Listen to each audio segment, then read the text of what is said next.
Hey there, it's Cami and we're live. And I've got one of my favorite shirts on.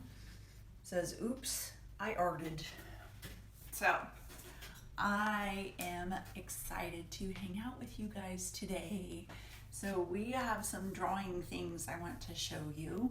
I was looking through some drawings and things I did when I was in high school, and it just reminded me of some really cool things that I learned and some things that we practiced. So you may not love 100% love the outcome of what you create, but what it's doing is that it's training your brain. It's training your brain to think differently, and it will improve your skills tremendously, I promise. It's totally up to my game. This is the time where you need a piece of paper and a pencil. If you have a coloring book, that's great. Otherwise, you can just use, you can go to the computer and look at a screen on the computer. But what I want you to do is turn the image upside down. So I'm going to show you, I'm going to turn my camera so my image will be upside down. You can use my image today. But what we're going to do when you turn the image upside down, it changes how your brain works. So let's demonstrate. I'm going from a pencil drawing to Sharpie so you guys can see it really well. So I'm going to move my camera down. Here's my paper, and then here is what we can draw. So you see this drawing? This is a wonderful picture, right? But what if we turn it upside down?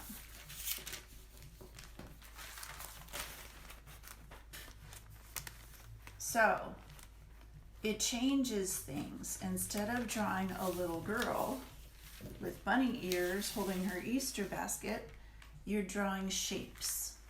So I didn't think about the angle that you guys will be at. Here's the photo. Look, I drew it to mimic it upside down. So here we go. Cool.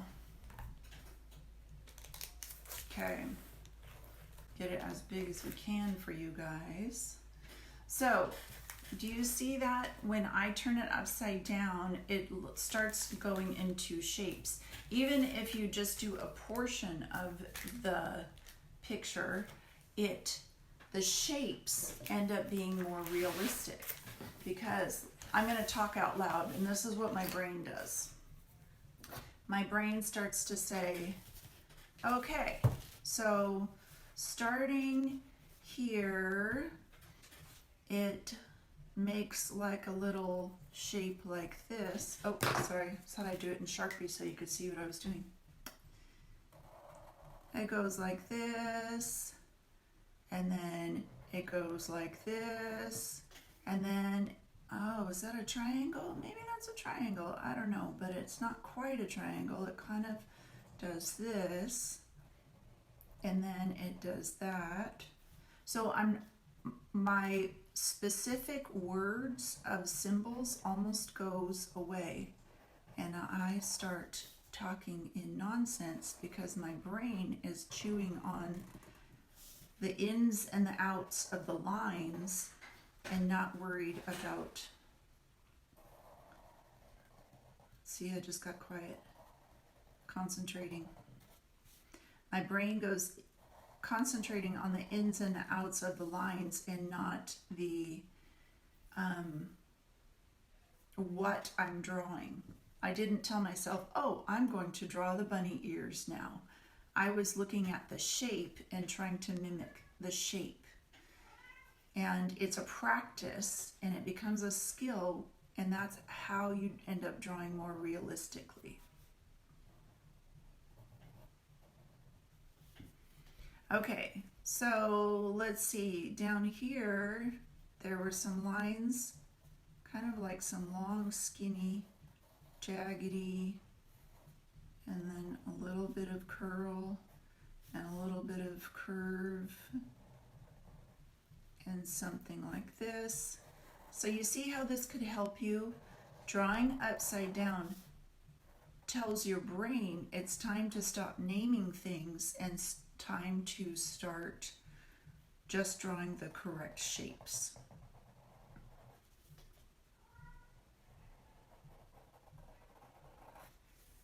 So I'm not going to draw the whole thing. Sometimes it gets out of proportion, meaning I started here on the paper and I'm drawing a little bit bigger than this, but so that means that I may run out of paper if I go all the way down to the grass. So it may get too big for the paper, but that's okay. The point of this is helping you draw realistic lines, not get everything in proportion. So things will grow a little bit. But your lines will look so good.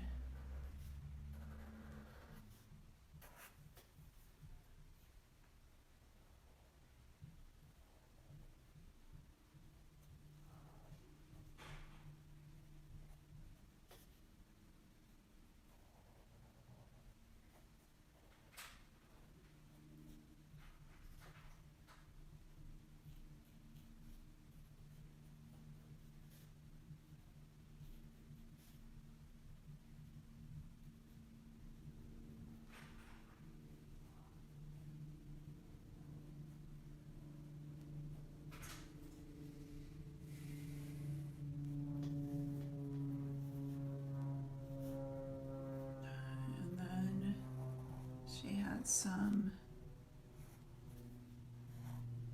line like that. So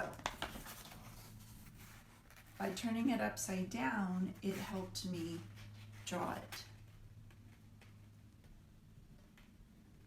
Totally. I do the same thing when I do hands as well. Hands, feet. Sometimes if I'm doing a portrait and I think I'm getting everything correctly, but it just doesn't look right.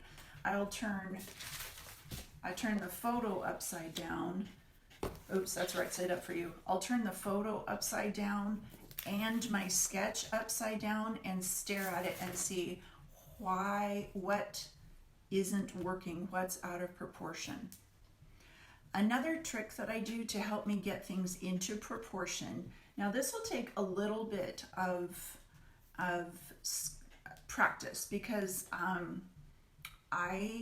this is an old trick from when I was in high school, and so we'll have to be creative. Moms and dads, you help me be creative. So this is an old-fashioned way of transferring that, and I've seen this in coloring books also, but it's been a while. Okay. So you guys see the grid?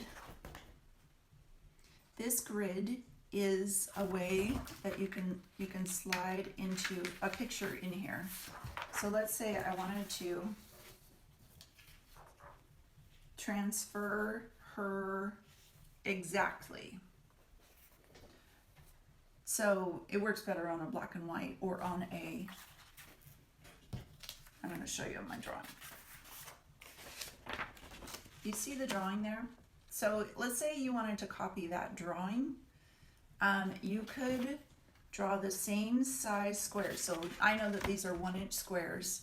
You could draw the very lightest of grids on your new piece of paper of 1-inch squares, and then and then you number them. So across here it would be row 1, 2, or column 1, 2, 3, 4, 5. You see what I mean? And down this way it can be letters A, B, C, D, E, F. So then you start saying, okay, in square 1A, there's just the tiniest little thing in the corner. Okay, square 1A on my piece of paper, the tiniest little thing in the corner. So you transfer it that way. And that helps you get the proportions correct. But that works with things that are like simple drawings. And that's kind of what we're talking about today. But that gets you the proportion correct. But if you want your lines to be awesome, I highly recommend trying to draw things upside down. It totally blows me away. So I'm going to show you something that also totally upped my game. So what I would like for you before we finish with this subject, if you have a coloring book or a printed sheet from your printer at home of something, a simple drawing like this, if you would turn it upside down and on your own piece of paper, draw the picture upside down as well, I would love to see them. Please copy or take a photo of them and paste it for me. That would be so very cool. Thank you guys. So we have all kinds of things that we can do. I wanted to share with you some sketches of shadow shapes. Okay, if we only draw the shadows of something, it looks really surprisingly realistic. And it does the same thing. It helps keep your brain from thinking in symbols, like we talked about before. It keeps your brain thinking in symbols because, okay, let me show you. There's a very famous statue by a very famous artist. His name is Michelangelo. He did a statue called, and he carved it out of marble. It's amazing and it's big, but it's called David. So if I were to think about that guy's face on the statue, I know he had some curly hair. What does curly hair look like? And then he's kind of looking down. So then maybe he's got some eyebrows, and then he's got eyes, and then a nose, and then a mouth. Everybody has a mouth, right? And then he's got an ear. That's kind of funny looking, isn't it? You see? I know those things in my head, but I have a hard time drawing them realistically if I'm not looking at the real thing. But even when I'm looking at the real thing, I have to train my brain to look at certain aspects of it. And one thing that really helped me was drawing shadow shapes.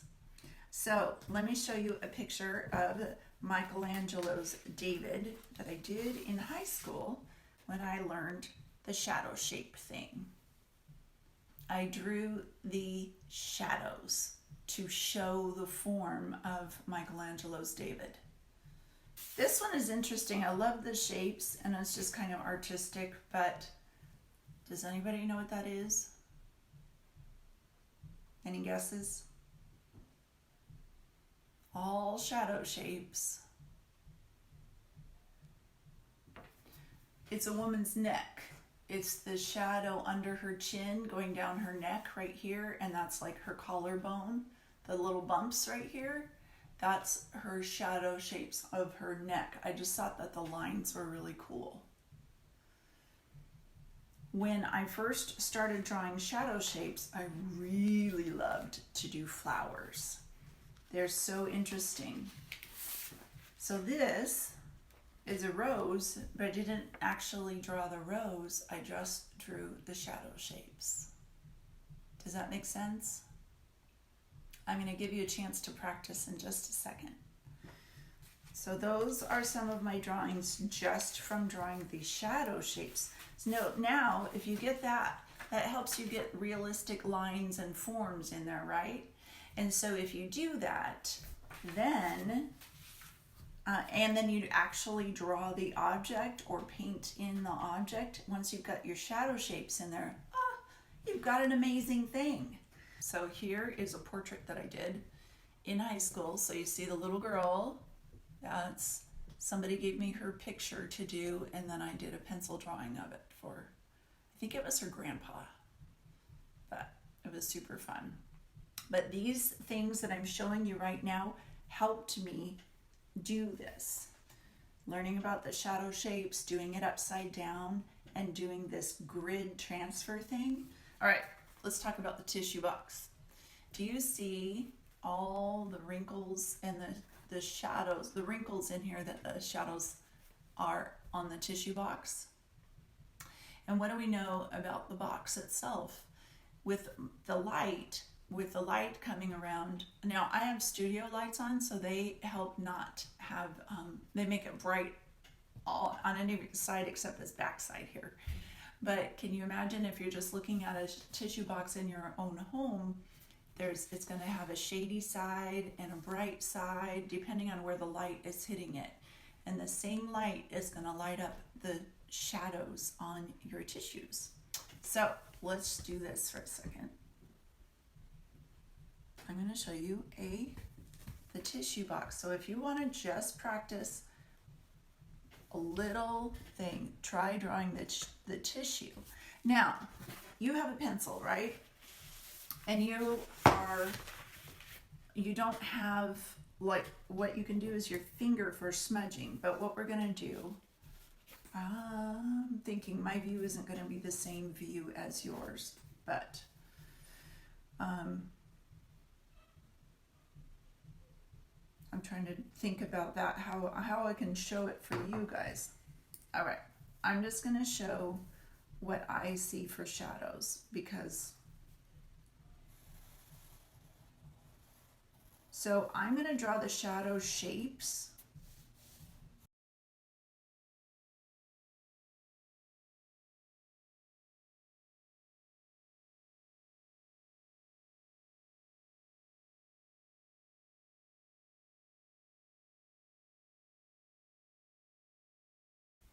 All right, so now I'm to the point where on that top of the tissue, there is no shadow on the very tippy top of that tissue. So I'm just going to do some light shading in the shadow shapes. Some shadows are darker than others too.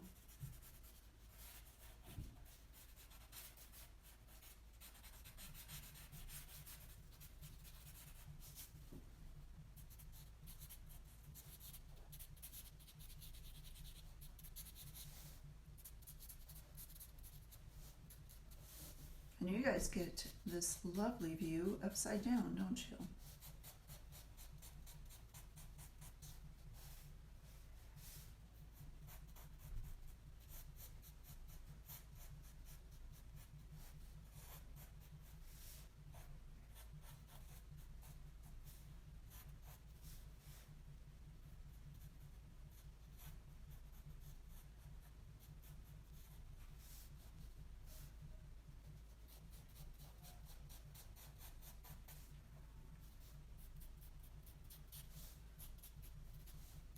This also helped me when I'm studying white things. It helped me realize that how much gray is actually on a white thing.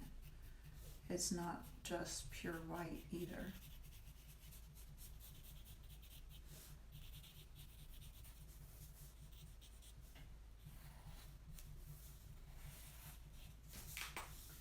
Okay, so now those are the shadows that I can see.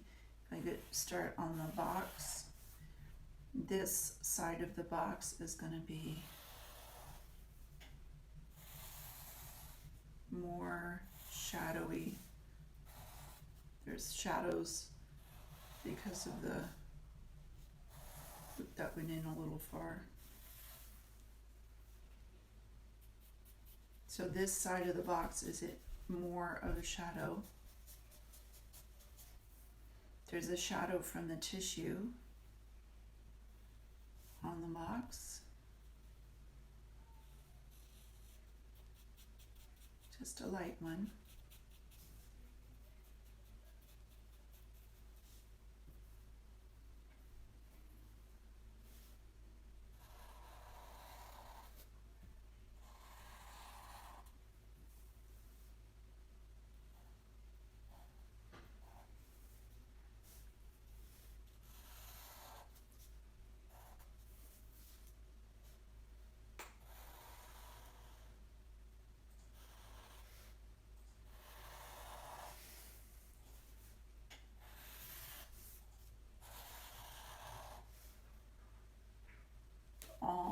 almost a straight line. It's hard to tell that there's any bump there at all.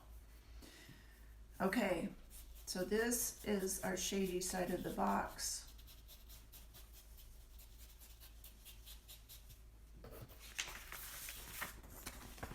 You can almost tell that it's a tissue box, right guys? Pretty stark in the shadows, right? But you see how the shadow shapes help me get some realistic looking form in there. So try it. If you have a flower, it doesn't even have to be a real flower, it could be a silk flower. Try just drawing a flower by drawing the shadow shapes.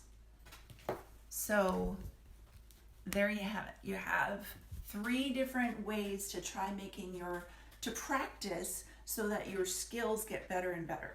So when you say draw a flower, it doesn't look like this anymore. It looks more realistic, right? Oh, I've got a painting behind me. Let me show you my painting. All of these things I practice even when I paint. So I started to get my shadow shapes in there and take notice of the shadows. That's important. So, but all of that came from practicing drawing things with their shadow shapes. Drawing shadow shapes is something that you can practice.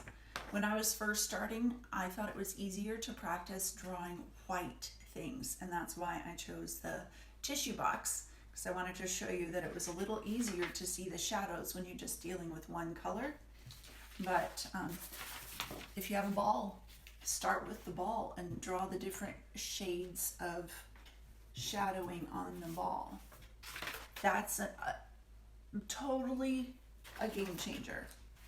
And then, so we have shadow shapes, drawing something upside down, and then transferring something. So you have something clear with the grid on it and you put it over your picture. And then you draw a grid on your paper. And then you color or draw what's inside each square in the correct square on your paper. And that also gets you shifting your gears in your brain so that you're looking at shapes and shadows and lines, and you forget for a minute what even you're doing, and it's so fun. It's so good for you, and I really think you'll enjoy the results. So I would love to see you guys. If you do sketching or anything, practicing, please encourage me, show me your drawings. And even if you're stuck and you have trouble with it, you can private message me and I will help you, because I want drawing or doing something creative to be a place that you can go enjoy and really get lost in for a few minutes and just unstress a little bit. So I hope that drawing can become a happy place for you too. If you enjoy the videos, please give me a thumbs up. I appreciate that. If you have any questions about artsy stuff, please message me. I would love to hear from you. Have a great afternoon and see you next week for some more art lessons. Bye.